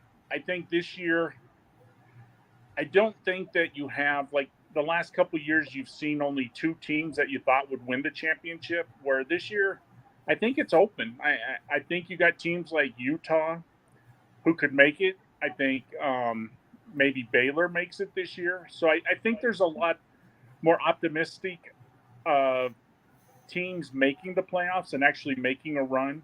I don't think it's just going to be a runaway like it has the last couple years. And I, Mikey, we do want to give a shout out. Tim is suffering badly of COVID, and he is still here with us, still doing the Lord's work, getting us ready for college football. We're a little sad that our sideline reporter or our Coliseum reporter will not be at the Coliseum. Instead, he'll be back home on the beach. But we're glad to have him. Yeah, way to sell that one, Tim. I think this year we're not going to see a lot of, we're not going to see. By the way, Tim's right, or Ben's right, not to interrupt. Call in, Mikey G. We'd be glad to have you. Yes, I know. I think this year though too. Yeah, we're not going to see these canceled games, or especially come bowl game, we're not going to see these cross country games get canceled. Like last year, we had some last second cancellations due to COVID apparently, and I think this year is going to be a little more normal. I think we're going to get all the games. You're going to get all the players. So this will feel a little more back to normal. Yeah. No, I agree. What all right, guys. So we had a rule for this. We were talking about the Pac-12. Let's just go around the room real quick and have everybody tell us one game outside the Pac-12 that you're looking forward to this year. Start with Jeff. Well, obviously, it's going to be on my birthday, October 8th, when Alabama gets to pound Texas A&M to the ground, and we can end that Jimbo Fisher debacle. I like that. I think they're going to end it hard, too. I think it's going to be – they're not going to turn off the guns on that one. Will, what about you? I think the word looking for there is biblical is what's going to happen on that date. So just keep that in mind, Jimbo, the next time you want to make comments. Yeah, we're not going to slow down like we did to Notre Dame in the playoff that year. We're not going to slow down like we did to Washington. We might actually try to see if our scoreboard will hit 100. I think you just might. And speaking of one game, we'll come back to you for more discussions in just a minute. But we've got John here. John, I think I might be able to predict which game you're looking for, but tell us which non-Pac-12 game you're looking for real quick first. For week 1? Well, the whole season. Well, I mean, the whole season, obviously the game is pretty much our whole what we look. It's win or lose. That's our season, you know. The game, Michigan. And I think everybody here knows that you are a devout fan of Ann Arbor. But tell us real quick who the game is. The game. Oh, you're Michigan cutting out, John. versus Ohio State. Hail to Michigan, the leaders and best. I also thought I had a thought. If Michigan gets into the Rose Bowl with USC or UCLA, I think we got to do a voice of college football live from Pasadena. Get a block of seats and let's go. Let's go. I think we should. I've been to 3 Michigan Rose Bowls that were all a blast. 2 of them against the Trojans, and it was a lot of fun. Will, real quick, tell us your game. What game are you looking forward to outside the Pac-12? Well, if we could pull off this win against Ohio State, I would love to go on the college football live show on the Voice of College Football and just relish in it. That's my biggest hope. Will, I think we will make a special show for you. It'll just be the Will ND show if you guys can beat Ohio State. Yeah. Tim, what about you? Well, I've spent so much time with Joey Foster and Golden Blue Dude lately that I'm really interested in the USC Quarterback Bowl coming up on what's it called? They call it something else. I can't remember. But Thursday night. Brawl. Oh, that's what it's called. Yeah, I thought it was a USC brawl. USC Garage Sale Showdown. I do want to see that because it's going to be interesting. You know, it's a lot of lenses you put on your quarterback when he's your quarterback, and then when he's not your quarterback, when you're OC and when he's not your OC. So it's going to be really interesting watching that game. It's almost be surreal watching a game with all these key players in the USC offense for the past couple of years, and now they're going to be in arguably one of the more storied rivalries in the history of college football, and I'm really going to enjoy that Thursday. Of course, unfortunately, Tony, like we found out, Mark kind of tricked us into. Yeah, we said sure, Mark, whatever you need. Mark suckered us. Mark was the game's on. Mark was like, yeah. Mark said to us, yeah, can we have your help? We're like, oh, sure, of course, Mark. You're gonna be on 24 hours. He goes, good. You guys have 8 to 11 during like the great opening of college. So yeah, but you know what? I'll tell you what. After what he does for all of the sports community, all of us that enjoy the channel, and especially what he's doing over the next 24 hours, we kind of owe it to Mark to be able to take 3 hours and just relax and get to watch football with no responsibility whatsoever. I think we all owe it to him. So we would really appreciate any of you guys watching tonight if you could join us tomorrow while you're sitting there with your laptop watching the Backyard Brawl. Join us. Let's talk about it. I'm going to have to set up some weird TVs here to be able to see it somehow. It would be a good thing.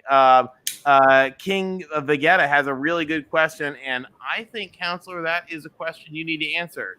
Does our UCLA guy have a channel? No, I do not. You should. You should. Well, we'll see what we can do there. There's a scheduling issue, but can I pop off real quick on your question of a non-Pac-12 game? You can, and then we need an clap from you, by the way. But go on. Real quick, the game of the week 3, when a Wake Forest team without its quarterback strolls into Nashville and gets beat by the Commodores for a 3-0 Vandy squad that's going to shock the nation. That's the game to look out for the rest of the year. I like it. Now, all right. Now, give it real quick. Give us an 8 clap. We need one right now. Dude, that's way too long.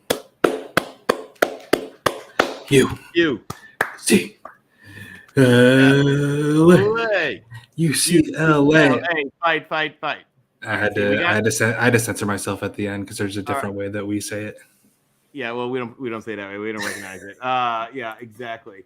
We got a real good question here from LBC. Will we see Charisse again ever if Will gets his wish with a victory over OSU, over lowercase t OSU? What do we think, Will? I really hope so, but I don't know. Like, someone who talks that much trash, I just don't think they can show themselves again in the chat. Like, if I was them, like, I might just either change my username or just not comment again on the show. Like, I don't know if I could show myself after all that trash talking. It's just a lot. It's a lot to have to. It's a lot. That's a big humble pie right there. That's 2 humble pies. I will tell you, we will make sure that if that game happens, we will make sure that we have the suicide hotlines posted for everyone in Columbus. Remember, there's always another season. And I predict a really good game either way. If Notre Dame does somehow pull it out, Will, and I want you to take it slow, but if they do pull it out, I think it's going to be one of the more epic games of the year. I mean, it's already going to be. The way I kind of see it, I think it's probably not going to be one of the epic games. But if you get your wish, I think it'll be a close, like you know what I mean, like coming down to the last drive. In the old days, it'd be flash bulb. Now there's people with their phones. But I mean, it's going to come down to that last drive, and maybe this time Notre Dame will come out on top. Well, and we want to, by the way, give a shout out to Mark, who's watching us. Thank you for letting us have this little forum here. This has been a lot of fun. Thanks, Mark. Thank you, Mark. We hope you get a little break. HR picking stuff. 4's up, 4's in the air. Mighty Beaver. I really want USC to play Oklahoma. Would they be able to handle it when they got whipped by us? What do you guys think? What would it be? The Alamo Bowl? What would we play in? What's the tie-in for USC for Pac-12? And I think we need to create a new special bowl in LA just to bring them to the gates of their personal hell. It would be great. I mean, I don't think they're ready for that yet.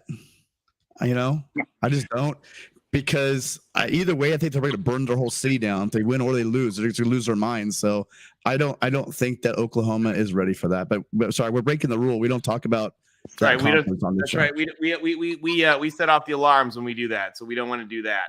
We don't want to talk about truck stops. I don't know if you guys know. We haven't mentioned it here. Bill Walton, beloved, sacred patron saint of the Pac-12, believes that all schools that are not part of the Pac-12 are truck stops. So that could be Iowa State, that could be Nebraska, that could be Yale, that could be, just anywhere that's not in the Pac-12. It's pretty much a truck stop to Bill Walton. Bill Walton does not lie. He does not lie.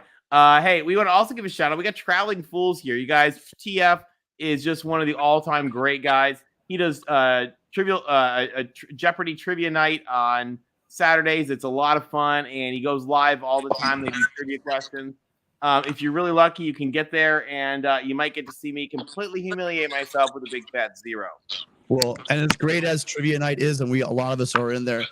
He is really, his big thing is his travel site. He does some great videos, and if you guys are into travel, I really, especially some of the videos he has, of like the water, if you like being out in the water and going to tropical places. If you haven't subbed him up, you guys really take a look at it. Yeah, TF is just one of those all around great guys. So we're glad to have him. And let's give a shout out real quick here. Speaking of No Truck Stops, to the No Truck Stops podcast, which has a brilliantly irreverent, very, very Pac-12 look on things. Love those guys. And for those of you guys on Twitter, Equity Bruin, who is one of the sort of mainstays of that podcast, is absolutely hysterical. And the Big Ten is not ready for Equity Bruin or David Woods. That's for sure. And I can't wait to see it happen. What else? For those of you guys still watching, we still got there's 100 of you guys on the different channel, 3 different channels right now. Come join us. Tell us what you think about the Pac-12. This is our little pack, our first of the pack show. Hopefully there'll be plenty more. If you don't know, we haven't scared Mark off. We'll put the link. I just put the link in the chat again. So feel free to join us, call in, talk to us. But John, you called in. Tell us more about your perspective on the pack. Yeah. Well, I figured, it was a good time to call in when everybody was talking about the non-pack one that they were excited about. But I'm excited for Oregon v. Georgia. I think that one's going to be a fun one, and I think it's going to be I think people are going to be surprised at how it goes. I mean, Georgia loses a lot of NFL talent. And now we played them, and it was basically like regular people versus giant mountains on the lines. But a lot of them went to the NFL. And Oregon's coming in there. I don't know, man. I'm the definitely Ducks win. It'll be for that so one. quacking great, man. Thanks, if the Mark. Ducks win, it'll be so quacking great. It will be quacking great if the Ducks win. Gary just brought up a good point, reminding us that Stanford facing a mighty Colgate because a Power 5 team canceled late, forcing Stanford to scramble late in the process of lineup replacement game. And I'll tell you, it's very sad. UCLA had a very similar situation because USC played some wussy-ass team that just didn't want. They were afraid of the mighty Bruins in their sissy blue jerseys, and they would not come to the Rose Bowl. And so, yeah, that wussy team of Michigan who canceled on UCLA. John, Yeah, John, talk to us about this. Yeah, I already called the hires up idiots in chat today. So all right, you are forgiven. You are doing the Lord's work in Ann Arbor. Well, actually, you're not in Ann Arbor. Yeah, well, now Dr. Supposed to be in Santa's Florida, coming in, and maybe that won't happen in the future. Let's see. Now, do you guys know, we're going to take one quick diversion, or a quick timeout, because I think this is actually kind of awesome. Michigan hired their new president, and he'd come from the University of British Columbia, and he was actually at Cincinnati and helped build up Cincinnati's program beforehand. But the Michigan Regents were not sold that he was committed to athletics, and they wanted him to say, really kind of show, like, how do we know that you're really committed to athletics? And he said, well, I believe I'm the only president of the University of Cincinnati to have ever crowd surfed all the way to the top of Nippert Stadium. And with that, the Regents were sold, and Dr. Santa Ono is now the president of the University of Michigan. So congratulations to him. It's a great hire. There was a nasty scandal, and the Michigan's president emeritus came back, but he's back. And for USC and UCLA fans, going to be a great ally in the AAU and in the Big Ten. So that's going to be kind of fun. Well, Hey, Tony. None of us knew Mary Sue was going to be coming back, but Mary Sue did the last graduation. I was the last Mary Sue class before she went to be president of the AAU. Yep. Sorry, Jeff, what were you going to say? To help Oregon, if they would really like to beat Georgia, all they have to do is the first play of the game, have their whole fans in the stadium just blast Sweet Home Alabama. Georgia can't win in the Dome when they play Bama. Just have them blare Sweet Home Alabama. It'll scare Georgia, and Oregon ought to win by 7. Ducks, are you listening to this? Sweet. Hey, Ben. I think they should. I see no reason not to. Ben, I think you need to channel this straight up to the powers that be Where's Eric when we need him? Eric, And send Eric, this yeah. message in. Get the band trained up. Yeah. Yeah. Sweet Home Alabama it is. Brilliant. And I'm not sure how do the Buckeyes do when they hear Mr. Brightside? They probably get a little triggered. I think they might get a little triggered. So, Will, your Legend assignment has it Hassan Haskins is still rushing right now and getting another touchdown. I think he is. I think he's still scoring touchdowns. Will, No, Mr. he's doing Brightside. great with the Titans. Sorry, Jeff, go ahead. I have a USC question. When you guys in 2024 go to the Big Ten, do you forget how to win the Rose Bowl? No. I think we just continue to win. Okay, well, I mean, the Big Ten usually flops in the Rose Bowl, so I didn't know if you guys go into the Big Ten, if that means now you guys, won't be dominant in the Rose Bowl. Well, and I think we've actually, I don't know if you've heard, they've reclassified 47 of the Rose Bowls are now called the Big Ten Championship live from the Rose Bowl. Yeah. 47 of them, most of which were won by USC and UCLA. So we're glad to have that. Unfortunately, one of them was my dad's team, who did not fare as well to UCLA. But fortunately, it was right before they changed the AP rules to move the national championship till after. So someday, hopefully, no time soon, I'll have the national championship ring. So go, Dad. Go State. One of these days, I'll have to show you my championship rings. I can't wait for them. I think we need to come down to CDMX and have a little football weekend sometime down there. Come on down. That would be fun. John reminds us every Cincy fan has said Dr. Santa was pretty great. I'll tell you, actually, one thing that when we talk about realignment that nobody ever believes me on is he was at UBC, which I think they should incubate a Pac team there. Oh, gentlemen, so we only talk about the Pac-12. We might have to make a slight exception because we traveling fools. We believe in the glory of returning glorious teams, and we have a representative from the U. Ladies and gentlemen, welcome, Traveling Fools. They stole a Pac-12 coach, so. Hey! Well, this is just the Southern Ducks checking in. The Southern Ducks checking in with you guys. The ugly duckling. The ugly duckling. What a great show you guys got going here, man. This is really awesome. I tuned in a minute ago. Well, we're glad to have you. Thank you. Talk to us about the Canes, because those of us who have a deep love for the glorious return of the 70s, 80s, 2000s, we need the Canes back as well, and things are looking good for you guys. Well, I mean, everybody says things are looking good, but we won't know that till things actually look good. Let's all be realists here. Everybody likes to talk every year. We are back. We are kings of the off season. Every off season we rule. I mean, it's like we are back. We are back. We are back. Week 3. Aw, dang.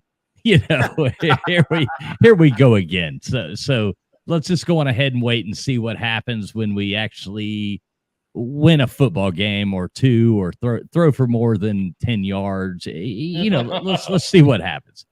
But we are the Ducks of the off season. I love it. We got Cristobal down there, so I think that counts. That gives some Pac-12 legitimacy to the Ducks of the Southeast. Yeah, we're like the redheaded stepchild of the Pac-12 show. Hey, we'll take it. We'll take it. We're glad to have you. Well, to be fair, Mario has actually proven things, so maybe things turn around. You got a season predict. I'm curious what you think the season's gonna turn out. Well, I mean, Tony, Tim, y'all have known me long enough to know my season prediction. Miami is going 123-0, and take it to the bank. I bet your whole farm on it. I promise you. You're gonna get on the app right now, and yes, you are going to win bigly. I'm really like it. excited for this king of the offseason bowl between you guys and the Aggies. Like, if you guys win that game, that'll really ruffle some SEC feathers. They will lose their minds. No, and I won't. Yeah, you'll like it. And by the way, And we want to just to be clear to our SEC friends and SEC fans. When we say the SEC, we don't count Alabama because Alabama is an empire unto itself. You know, like Alabama does not feel the need to reflect on others' glory because they're all reflecting on Alabama's glory. Yeah, you'll never hear us chant SEC, SEC. We chant us, us, us. Exactly, and that's I've always respected Alabama so much for that. Like, yeah, they were even in the really down years when LSU was not down. You did not hear any of that nonsense from LSU. I'm going to chant Big East, Big East, Big East. You guys in West Virginia, I think should. I think because right. You know, one of the things I laugh about. We don't talk about certain other conferences on here, but I do laugh that they don't realize West Virginia is a blue blood of the Big East. So exactly. Yeah. Jarrell MVP. You know, again, we're adopting Miami here as honorary Pac-12 because remember also the dog father Don James was from Miami. He was a Miami Hurricane. And Miami also humiliated, ended UCLA's attempt at a national championship. So I'm totally fine with that. Well, I mean, I've always been a big Beaver fan, so. Ain't we all? I'm going to go on ahead and say I can fit in the Pac-12 as well. Exactly. Who doesn't want a giant beaver with two chainsaws? You know. Go Pac-12. The Beavers. Believe me, when I was an undergrad, there were a lot of T-shirts for the games between the Beavers and the Trojans. A lot of great undergrad T-shirts. Gary, this is a great show, though, guys. I really like what you got going here. I tuned in after Pete's show. I came in here and started listening, and I was like, "Oh, holy crap! You guys are doing a really good job." Oh, thank you. I say "holy crap," not like I was surprised, but you were surprised. But I'm okay. No, I really obviously you were surprised anyone was here, weren't you, TF? I'm pretty sure you were like, "Whoa." No, I looked and I was like, "Holy cow!" There's 6,200 people watching, and I was I was quite shocked, taken aback. I just got my little brother to turn in 100 computers to log into us, so that's probably what we've got. Shelton's numbers are very confused, just like his season record. Exactly, everything's times 100. So exactly, and we want to give a shout out to Gary Lewis. Gary is awesome. We see him in chat all the time. Great football fan overall. Always has really good takes. You know, I'm always typing Gary. I agree 100%. So, and I always thought for the longest time that Gary was a Trojan. He was always throwing up the victory. He was always talking Pac-12, Pac-12, Pac-12, and so I referred to him as a Trojan. He said, "Well, no, actually, I'm just a Pac-12 fan." So it's great to have like just a solid Pac-12 fan in the group. So appreciate tuning in, Gary. Yeah, we're glad to have you, and hopefully, you know, we'll have we're gonna be doing this every week and getting the Pac-12 folks together again, talk about the conference. Now, Tony brings an interesting point. UCLA 98 was a complete fraud. They could not tackle air. That is true, and you know, a lot of people say that there was a lot of mob gambling money that paid for them to not even be able to tackle air. TBM will shoot us for that, but we'll defer to the Bureau on that one. NorCal Matt, we agree completely. Pac-12 fans love our teams too. There just aren't enough of us. But we've had a lot tonight, so it's been a lot of fun. Offensive coordinator Al Borges. I like this show because there are a lot of Pac-12 fans. And Pac-12, you guys, for some reason, it seems like everybody's down on the Pac-12. And I'll tell you what, I've always enjoyed the Pac-12. Well, I'll tell you, I have a theory, and that is that the Pac-12 doesn't really fight back generally when, you know, they get like attacked on Twitter because like they really don't care about anything east of the 5 freeway. I got a theory too, you guys. What's that? I have a theory that if the Pac-12 wins a bowl game this year, maybe people will start taking us seriously again. I mean, we got to kind of look in the mirror a little bit. If you go 2 years in a row and you haven't won a bowl game, we can stomp our feet and say, hey, we're here all we want. But we got to start doing the field. And the thing is, I think the programs are there. I think the programs have made some dumb choices. USC shot itself in the foot. Washington shot itself in the foot. This is an anomaly. This isn't what the Pac-12 is, and it hasn't been for it's just a series of unfortunate events that got us to this point. Starting with Larry. So I mean, the end of the day is I think that we've made some significant upgrades in the conference.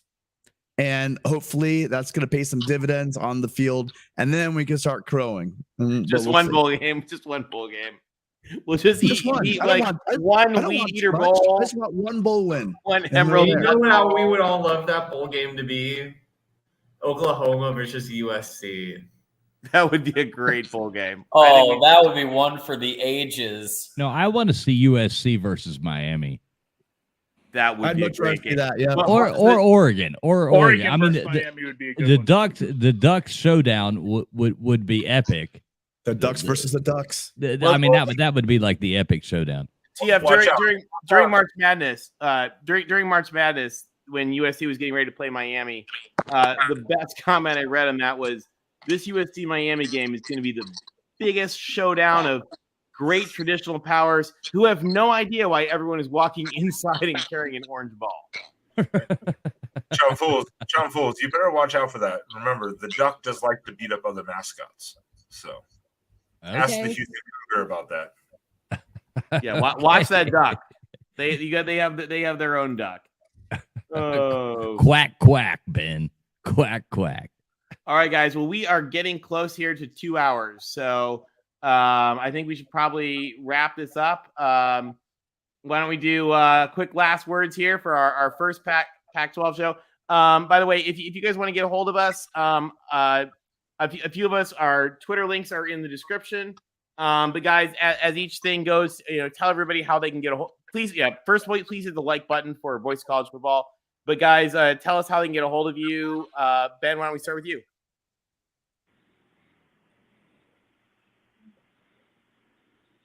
Oh, I think you're on mute. I was on the wrong tab. I was trying to find something. So final words. I'm not a huge social media person, but I do have a YouTube channel. If you want to connect with me, all my links are on my YouTube channel. You can find me on Twitter, also Instagram. I'm going to draw my Twitter or my Facebook. Jesus Christ. Sorry, my YouTube channel in the comment section. You can follow me there. And let's go Ducks. Let's go. All right. You can find Ben at Exploring with Ben and Sam. All right. Next. Thanks, Ben. All right. Next up to bat. Jeff, Tide Guy.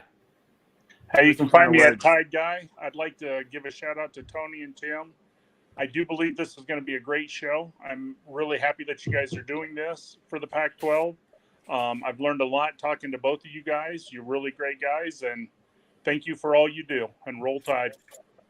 Thank you, Jeff. And you know what? For you, even on our Pac-12 show, we're giving you a roll Tide as well. Thank you. Roll Tide. Let's go with Will. Hey, guys. So Friday night, I'm going to try to go live and react to the games and also rant about why 247 and Athlon put our boy Tyler Buckner so low in our quarterback ranking. And I'll send you guys the link on my Twitter. Marcus_era is my Twitter for the Marcus Freeman era. Go Irish. Will, only for you are we going to say go Irish, because we hope you guys get a good one this weekend. TBM. You can find me by subscribing to Mark's Patreon and joining the Discord. Great answer. 4's up. 4's up for you. Thanks. Oh, hold on. We are getting ready to roll, but we've got why don't we do one last visitor real quick? And he left us. Okay, never mind. All right. TF, you're up to bat. Oh. Oh, So, yeah. I'm Listen sorry. to that. He takes me off before I say something Sorry, bad. This is our first time doing this, so my apologies. There've been a little clicky glitches. I'm getting it down. You know, like a new head coach, I gotta figure out all this shenanigans. I like glitches, Tony, but you can basically find all our information on the third stall over at the Claremont Lounge in Atlanta. It's written right there on the wall. So no, I'm just joking. You can type in Traveling Fools into basically any social media platform, and our name should be the first that comes up. I would venture to say that is a fact. But other than that, support these guys. This is a really cool show. Tony, Tim, good friends of mine, really good people. I love both of them from the bottom of my heart, and this is a really good show. So if you got any interest in knowing who the heck I am, just type in Traveling Fools in any social media platform. We will come up. I promise you. All right, thank you, TF. Hey guys, great show. Thanks for having me on. I'm going to talk to you guys here in just a few minutes. Got a few questions, so I'll holler. All right, we look forward to it. All right, Tim, we're getting ready here to wrap our favorite new show, the Voice of College Football's Pac-12 live chat show. Final words, and maybe we end with a little SoCal spell out just for the hell of it. Well, I hope everyone out there appreciates all the work that Tony clearly put into this thing. Tony's the one that did all these graphics, and he does graphics for a lot of different channels. And the guy's just got a gift. He must went to a really good university to have all these skills. But I went to a directional school, actually. It is a California directional school, but apparently they have a really good graphics department. And again, on all seriousness, a really great job by Tony. Really, I'm so happy and pleased that all you guys showed up for our first show. There was a lot of Pac-12, but also a lot of fans from across the country. Really nice to see new names and old names as well. So really hope you guys remember to drop in on us tomorrow night. We will be covering part of Mark's 24-hour stream. I think that's what time again, Tony? What time from 8 to 11 p.m. We get the heart of the football games. All right. Yeah. So please stop by for that. Then also, if you guys want to come by, same kind of scenario. 8 to 11 Eastern, as Gary reminds us. What's that? 8 to 11 Eastern. And then right after the USC football game, we'll be doing the Rice post game for the Trojan post game, the Rice game for Mark. So please tune into that as well. But again, just overwhelming thanks. I'm really grateful for everybody that showed up tonight. A lot of friends I see in the chat, but also a lot of new names. And I really appreciate all you guys taking the time out of your busy schedules to come say hi. All right, let's end it with a quick spell out. Ready? I can't do it, Tony. I got no voice. SOUTHRN CALIFORNIA Southern California. All right, hey guys, thanks again, gang. Take care. Everybody be safe. Have a great weekend. Football's back. Thanks, guys.